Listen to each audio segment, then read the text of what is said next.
City ginahandaan na ang igapatuman nga protocol sa tion nga ma-lift na ang moratorium para sa inbound travel. Umpisa buwas nga adlaw tubtob sa Abril 19 ang temporaryo nga pag-untat sang inbound travel sa Iloilo City.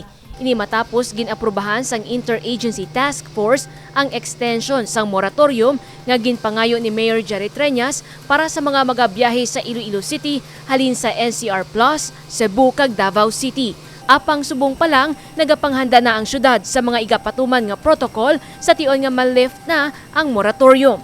Galing last na siguro nga mahatag nila. Amo na nga gapreparar na kita sang aton nga mga facilities.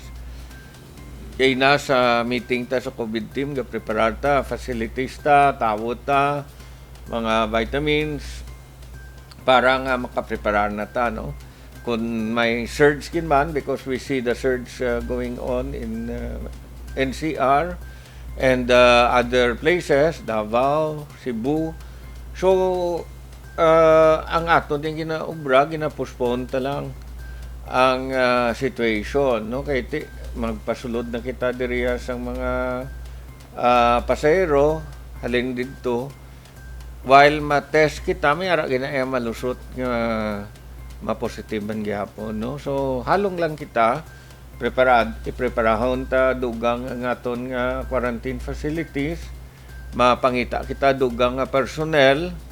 Ang akong suggestion para nga hindi gid mahal mga nursing aid nga madugang tana para nga kung may dugang kita nga mga quarantine facilities, preparado kita sa personnel. Kabahin sang preparasyon amo ang paghimo sang St. Therese Quarantine Facility bilang extension hospital. Magabutang sang dugang nga mga personnel, doktor kag nurse ang syudad nga pagadumalahan naman sang The Medical City. Himuon man quarantine facility ang Iloilo City High School kag Baluarte Elementary School. Guaya sina ang mga mild dira tabutang, mapreparar man tada oxygen guro, and then ang ma-manage mo ang mga taga Medical City. Sa tion magbalik na ang biyahe sa Abril 20, hindi na mangin requirement ang 72-hour negative RT-PCR test sa pag-abot sa Iloilo City. Tigaylo, diri na igapatigayon ang swab test sa Iloilo Airport. May opsyon man ang biyahero nga mag-home quarantine o kon facility quarantine samtang ginahulat ang resulta sang swab test. Ang swab test result ang sarangman nga ma-release sa isa lang ka adlaw. Samtang ginatunan pa sang alkalde kag mga opisyal sang Bacolod kag Negros Occidental kung bala kinahanglan istriktuhan ang border control bangod sang mataas nga kaso sang COVID-19 sa ila lugar. Sa bahin sang Iloilo City, may 5 lang ka mga confirmed cases ang syudad sang Abril 11. Para sa alkalde, makabig under control ang sitwasyon sang COVID-19 sa Iloilo City, apang hindi dapat magkumpiyansa. Ang Iloilo City, sa iya data sang DOH, I think you should also go over that. Nabutang kita sa low risk, no? I think the cases are under control, but we should never be careless because we understand nga parehas dito sa Antique ang mga sidewalk vendors ka positive na kung iswab mo, no? So sa aton balantaman may mga nag-aabring nga karinderya sa mga aton nga kabaranggayan. We do not really know if they are observing strictly the medical health protocols. Amo na nga halong nilang kita permi. Padayon nga istrikto ang pagpatuman sa mga medical health protocol sa syudad agod malikawan ang paglaptas sang virus. Jennifer Garcia Hernandez para sa Level Up Patrol. Rabia Mateo yara na sa Amerika para sa Miss Universe 2020. Syudad sang Iloilo, bugos ang suporta sa iya. Nakakondisyon na ang pambato sang pungsod Pilipinas sa Miss Universe 2020. Nag-abot na sa Los Angeles, California si Rabia Mateo para handaan ang kompetisyon sa Mayo 16 sininga tuig sa Florida, USA. Pinaagi sa Facebook page sang Miss Iloilo, nagpanawagan si Rabia sang hamili nga suporta gikan sa iya mga fans kag kasimanwa. Ginhinyo sini nga botohon siya sa online voting agud automatic nga manging kabahin sang top 21 sa kompetisyon. Kamusta ka mo dira? Ako gali si Rabia Mateo, isa ka Ilongga. Pangayo ko gid ang inyong paghigugma kag pagsuporta sa palaabuton nga Miss Universe tani. I-vote nyo ako by downloading the app and finding my profile and clicking vote. Dako gid ni nga bulig sa akon kay ginaubra ko gid ang tanan para madalata ang ikalimang nga corona sa Pilipinas kag sa Iloilo. Madamo gid nga salamat. Matandaan Abril 9, kadungan sa pagsaulog sang araw ng kagitingan, nagpost sa iya social media account si Mateo sang bandera sang Pilipinas nga may caption, "Lalaban para sa bayan." Ini ang patimaan nga handa na siya sa pagtiglawas sang Pilipinas para sa Miss Universe.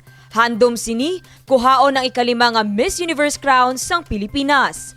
Bugos naman ang suporta ni Mayor Jerry Treñas para sa pambato sa Pilipinas nga amuman ang Miss Iloilo 2020. Well, sa aton tanan nga mga Ilonggo, buligan tagid si Rabia Mateo para sa iyang pag-vie sa Miss Universe. Pangamuyo kita, mag-support kita sa tanan niya nga ginaobra parang makitaan niya man nga aragid kita sa likod niya. Ginadalaya ang Miss Philippines but she came from Miss Iloilo. No? Amo na nga kung ano ginman niya malabutan, she brings pride to Iloilo City. Si Rabia Mateo ang isa sa kapin 76 ka mga kandidata nga magapa-indis-indis agud makuha ang corona. Kag siya ang ikaduha nga Ilongga nga magarepresenta sang pungsod Pilipinas sa Miss Universe pageant. Dane Raffles para sa Level Up Patrol. 24 ka mga naggraduar sa plumbing program sang Technical Institute of Iloilo City ginhatagan sang certificate kag financial assistance. Ginkalipay nanday Hazel May Hormillosa kag Jessa Joy Tolentino nga makagraduar sa plumbing program sang Technical Institute of Iloilo City. Bisan mabudlay sa ila nga mga babae ang ininga sa isang programa, wala sila gihapon nagpangduwa-duwa nga magtuon sang plumbing. Sa akon nga nga skill nga makabalo man lang sang plumbing nga ginatawag biskan pang lalaki namang para sa sa uli nga sa balay pwede ko umaman. Para naman sa 19 anyos nga si Hazel, luyag niya nga mangin maayo sa plumbing, bangod nagapati ini nga dako ang mabulig sini sa iya apesar sa mga pagpanghangkat nga iya naagyan sa training. Maski subong ganid ako na nabulig sa akon kay damo gid ako natun-an kag during sang training namon damo gid kami challenges nga natubang kapin pa ako ka babae ako ang like mabit-bit sang mga mga gamit. Hindi ako kadalat tungod sa muna ko lang ako sa persa, pero okay lang. Bulan sang Nobyembre sang nagligad nga tuig, nagumpisa ang plumbing program sang TIIC. 6 ka bulan nagpaidalom sa training sanday Hazel kag Jessa. Tinutuyo sini nga mabuligan man nga matrain ang mga kabataan agud gilayon nga makakita sang trabaho. Ang recipients naton, graduates naton sang aton nga uswag skills training on plumbing NC2. So nag-start ni siya late last year, brainchild ni Mrs. Treñas nga gusto yaman makabulig, especially now nga ng recovery from the COVID. So isa na matudlo naton sila is skills para nga sila mismo hindi man problema kag magutuman.